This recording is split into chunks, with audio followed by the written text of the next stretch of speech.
आज का हमारा पहला क्वेश्चन है, हड़प्पा सभ्यता का सर्वाधिक मान्यता प्राप्त काल है। तो इसका सही जवाब होगा 2500 ईसा पूर्व से 1750 ईसा पूर्व तक।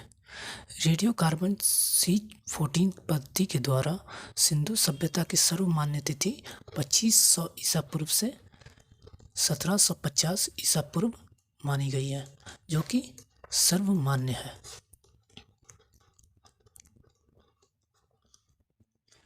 हड़प्पा सभ्यता के संपूर्ण क्षेत्र का आकार किस प्रकार का था? तो हड़प्पा सभ्यता के संपूर्ण क्षेत्र का आकार त्रिभुजाकार था, और अगर इसके हम क्षेत्रफल की बात करें तो वो 13 लाख वर्ग किलोमीटर थी। अगर हम इसकी विस्तार की बात करें तो यह अफगानिस्तान, पाकिस्तान, बलूचिस्तान और पश्चिमी भारत में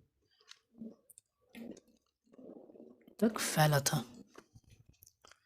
इसकी सबसे उत्तरी बिंदु, जो कि भारत में मांडा में अवस्थित थी, जो कि चेनाब नदी के तट पर अवस्थित थी। सबसे पूर्वी की बात करें तो वो आलमगीरपुर थी, जो कि मेरठ यूपी में अवस्थित है, जो कि हिंडन नदी के तट पर बसी थी। इसी तरह से सबसे दक्षिण की बात करें तो दायमाबाद, जो कि गोदावरी नदी के तट पर अवस्थित थी, जो कि महाराष्ट्र में है। सबसे पश्चिमी की बात करें तो सूतकांगेडोर, दास्क नदी के किनारे बलूचिस्तान में अवस्थित है। नेक्स्ट क्वेश्चन की बात करें, सिंधु घाटी की सभ्यता में घोड़े के अवशेष कहाँ से मिले हैं? तो सुरकोटदा, कालीबंगन और लोथल से सैंधव कालीन घोड़े के अस्थिपंजर प्राप्त हुए हैं। नेक्स्ट क्वेश्चन है हमारा, सिंधु घाटी स्थल कालीबंगन किस प्रदेश में है? तो सिंधु घाटी स्थल कालीबंगन राजस्थान के हनुमानगढ़ जिले में स्थित है। हनुमानगढ़ जिले में अवस्थित है, और यह घग्गर नदी के तट पर बसी है। अगर हम बात करें कालीबंगम के बारे में, तो कालीबंगम का शाब्दिक अर्थ होता है काली चूड़ियाँ। इसके उत्खननकर्ता कौन थे? अमलानंद घोष थे। कालीबंगम से हमें जूते हुए खेत के साक्ष्य, भूकंप के साक्ष्य, अग्नि वेदिका, जिससे हमें अग्नि पूजा के भी साक्ष्य प्राप्त होते हैं।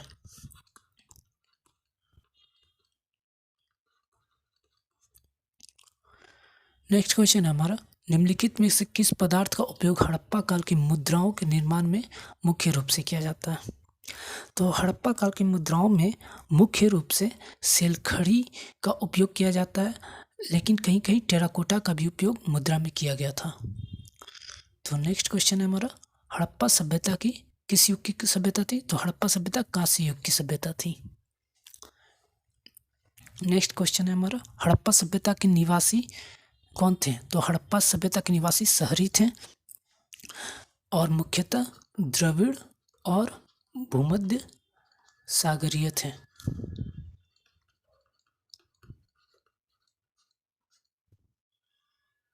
नेक्स्ट क्वेश्चन है हमारा, सिंधु घाटी के घर किससे बनाए जाते थे? तो सिंधु घाटी के घर पकी हुई ईंटों से बनाए जाते थे। कालीबंगम से नक्काशीदार ईंटों के साक्ष्य प्राप्त हुए, और ईंटों पर अलंकरण हमें चनहूद्रों से प्राप्त होता है। नेक्स्ट क्वेश्चन है, पैमानों की खोज ने यह सिद्ध कर दिया है कि सिंधु घाटी के लोग माप और तौल से परिचित थे। तो यह खोज कहाँ पे हुई थी? यह खोज हमारी लोथल में हुई थी।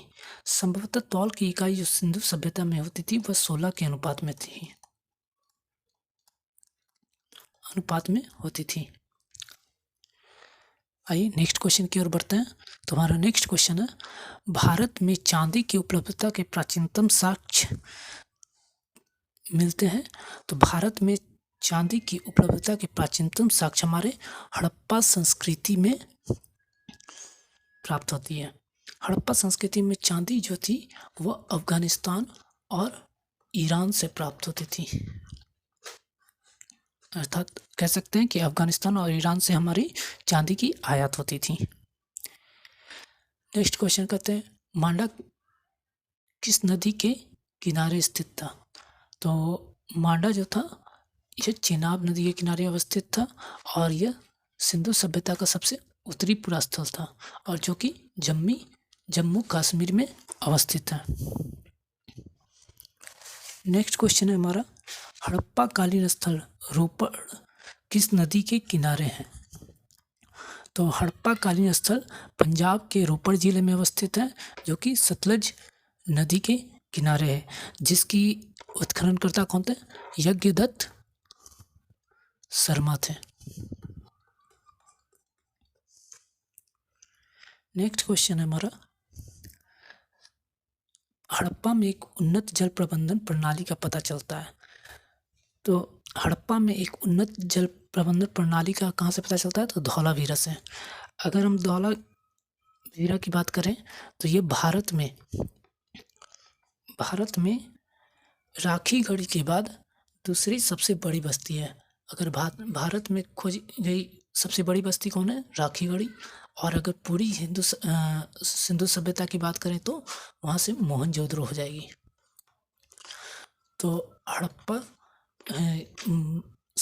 ये धौलावीरा हमारी राखी गढ़ी के बाद दूसरी सबसे बड़ी बस्ती है। यह गुजरात के कच्छ जिले में लूनी नदी के तट पे है।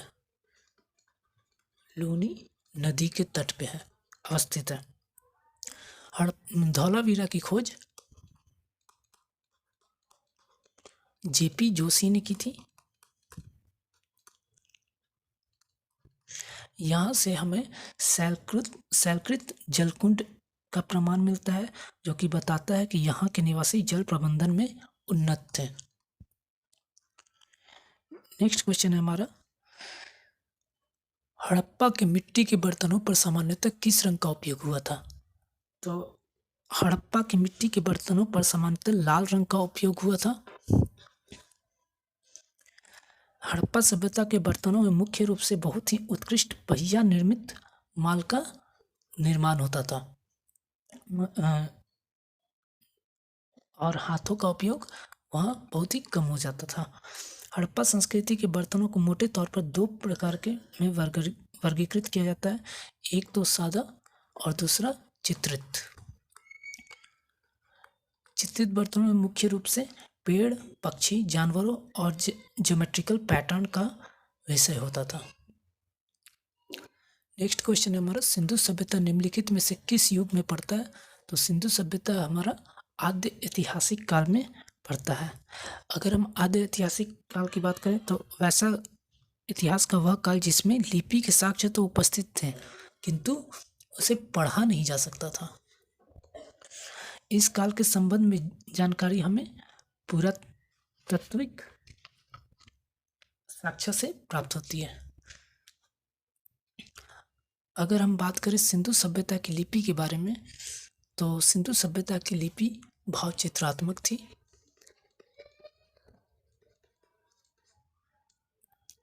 जो कि अब तक पढ़ी नहीं जा सकी है। इसके लेखन पद्धति को हम लोग बुस्ट्रोफेडन कहते थे।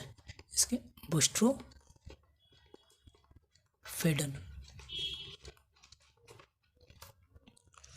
अतः इसके संबंध में जानकारी हमें केवल पुरातात्विक साक्ष्य से ही प्राप्त होती है, इसलिए हम इसे आद्य ऐतिहासिक काल में रखते हैं। सिंधु सभ्यता की खोज निकालने में जिन दो भारतीय का नाम था वो थे दयाराम साहनी और राखलदास बनर्जी। दयाराम साहनी ने 1921 ईस्वी में हड़प्पा की खोज की थी और राखलदास बनर्जी ने 1922 ईस्वी में मोहनजोदड़ो की खोज की थी। पिगट महोदय ने हड़प्पा और मोहनजोदड़ो को एक विस्तृत सामाजिक जुड़वा राजधानी कहा था।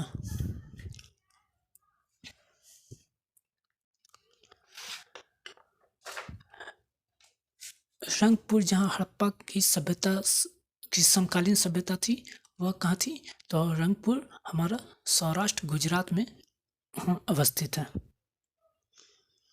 नेक्स्ट क्वेश्चन है हमारा, हड़प्पा सभ्यता के अंतर्गत हल से जोते गए खेतों का साक्ष्य कहाँ से मिलता है? तो हड़प्पा सभ्यता के अंतर्गत हल से जोते गए या जुते हुए खेतों का साक्ष्य हमें कालीबंगा से मिलता है। कालीबंगा से प्राप्त नक्काशीदार ईंटों के साक्ष्य हैं।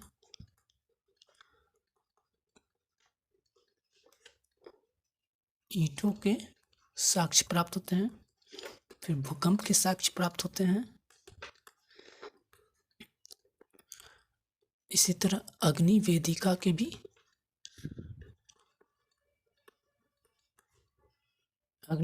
के भी साक्ष्य प्राप्त होते हैं। कालीबंगम से हमें मृण पट्टिका पर उत्कीर्ण सिंह युग देवता की कृति भी प्राप्त हुई है। नेक्स्ट क्वेश्चन हमारा, मोहनजोदड़ो कहाँ सैंधव सभ्यता की ईंटों का अलंकरण किस स्थान पर हुआ? तो सैंधव सभ्यता की ईंटों का अलंकरण हमारे चंद्रभुत्रो पे हुआ था। मोहनजोदड़ो कहाँ स्थित है? तो मोहनजोदड़ो पाकिस्तान के सिंध प्रांत में लड़काना जिले में अवस्थित है और यह सिंधु नदी के तट पर अवस्थित है। इसकी खोज 1922 ईस्वी में राखलदास बनर्जी ने किया था। इसका शाब्दिक अर्थ होता है मृतकों का टीला। अगर हम पुरातात्विक अवशेष के रूप में देखें तो यहाँ से हमें नर्तकी की कांस्य मूर्ति प्राप्त हुई है। दूसरा, पशुपति की अंकन वाली मुहर और विशाल स्नानागार जो संभवतः सैंधव सभ्यता की सबसे बड़ी इमारत थी। अगर हम बात करें सिंधु सभ्यता की सबसे बड़ा स्थल तो वो मोहनजोदड़ो ही है, और अगर भारत में बात करें तो वो राखीगढ़ी है।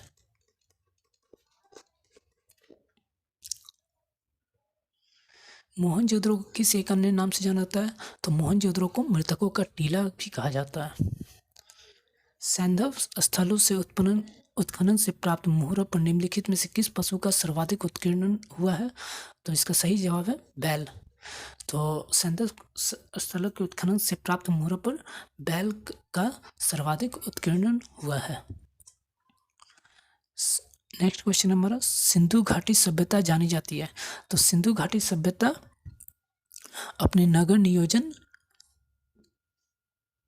के साथ साथ हड़प्पा और मोहनजोदड़ो और अपने कृषि कार्यों तथा अपने उद्योगों के लिए भी जानी जाती है।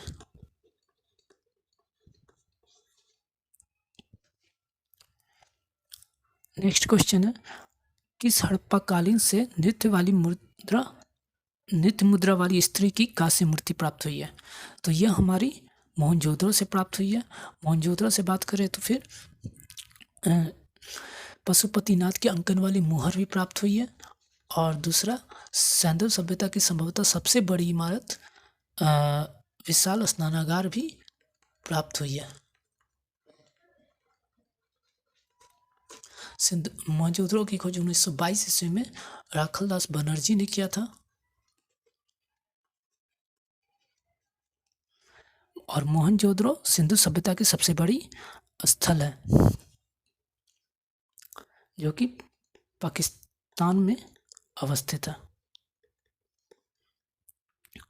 नेक्स्ट क्वेश्चन है हमारा, सिंधु घाटी की सभ्यता के संदर्भ में निम्नलिखित कथनों पर विचार करें। सिंधु घाटी सभ्यता प्रमुखतः लौकिक सभ्यता थी, उसमें धार्मिक तत्व यद्यपि उपस्थित था परंतु वर्चस्वशाली नहीं था। तो यह कथन हमारा बिल्कुल सही है कि सिंधु घाटी सभ्यता में लौकिक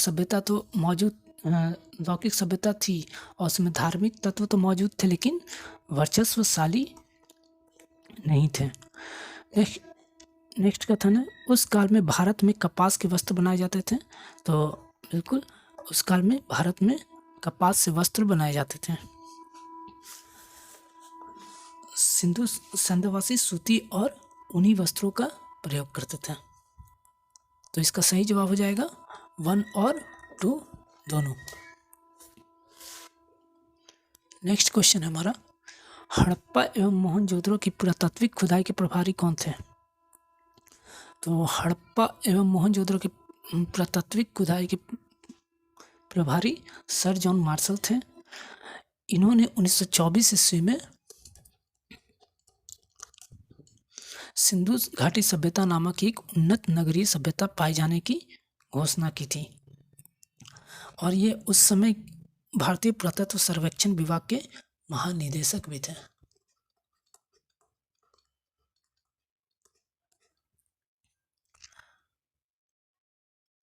नेक्स्ट क्वेश्चन हमारा, निम्नलिखित में से किस पशु की आकृति जो मुहर पर मिली है जिससे ज्ञात होता है कि सिंधु घाटी और मेसोपोटामिया की सभ्यता के मध्य व्यापारिक संबंध था? तो इसका सही जवाब होगा बैल। तो बैल की आकृति उस मुहर पर मिली है जिससे ज्ञात होता था कि सिंधु घाटी एवं मेसोपोटामिया की सभ्यता के मध्य व्यापारिक संबंध था।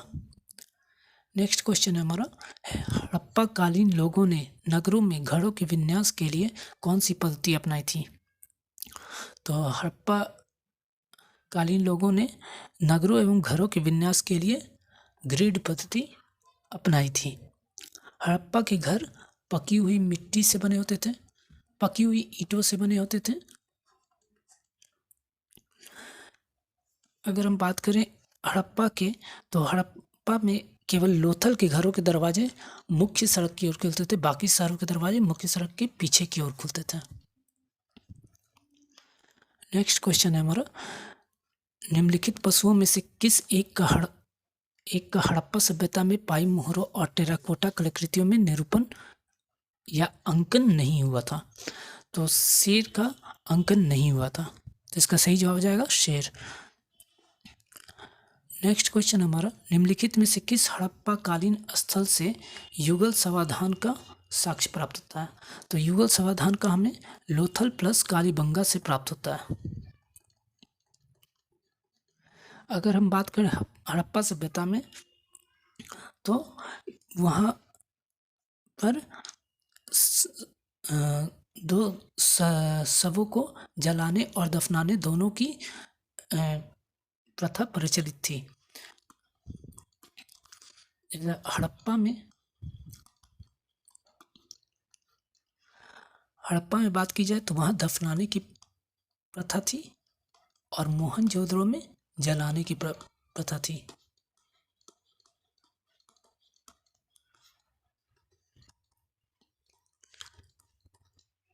नेक्स्ट क्वेश्चन है हमारा, हड़प्पावासी लाजवर्थ जो कि एक भवन निर्माण की सामग्री थी, यह कहाँ से आयात करते थे? तो हड़प्पावासी लाजवर्थ हिंदू कुश क्षेत्र के बदखसा से आयात करते थे। अगर हम बात करें चांदी की, तो वह चांदी की बात की जाए तो वह अफगानिस्तान और ईरान से, और सोना की बात करें तो गोल्ड की बात की जाए तो वह कर्नाटक, अफगानिस्तान और ईरान से आयात होती थी। नेक्स्ट क्वेश्चन है हमारा, किस हड़प्पा कालीन स्थल से पुजारी की प्रस्तर मूर्ति प्राप्त हुई है? तो ये हड़प्पा से हमारी पुजारी की प्रस्तर मूर्ति प्राप्त हुई है, जो कि अगर हड़प्पा की बात की जाए तो इसकी खोज 1921 ईस्वी में राय बहादुर दयाराम साहनी ने की थी और यह पाकिस्तान के साहिवाल जिला में रावी नदी के तट पर थी।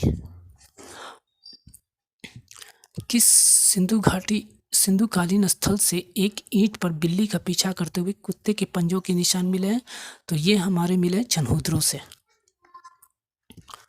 नेक्स्ट क्वेश्चन हमारा, किस हड़प्पा कालीन स्थल से प्राप्त जार पर चोंच में मछली दबाए चिड़िया एवं पेड़ के नीचे खड़ी लोमड़ी का चित्रांकन मिलता है, जो कि पंचतंत्र की लोमड़ी की कहानी को सदृश करता है?